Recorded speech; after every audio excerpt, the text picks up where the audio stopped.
21મી સદીનું સંવિધાન. લેખક પંડિત શ્રીરામ શર્મા આચાર્ય. ચારે તરફ મધુરતા, સ્વચ્છતા, સાદાઈ અને સજ્જનતાનું વાતાવરણ બનાવીશું.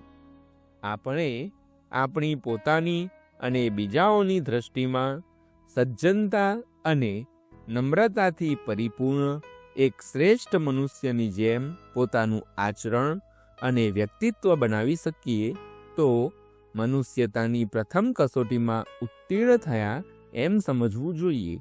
એથી આગળના કદમ નૈતિકતા, સેવા, ઉદારતા, સંયમ, સદાચાર, પુણ્ય અને પરમાર્થના છે.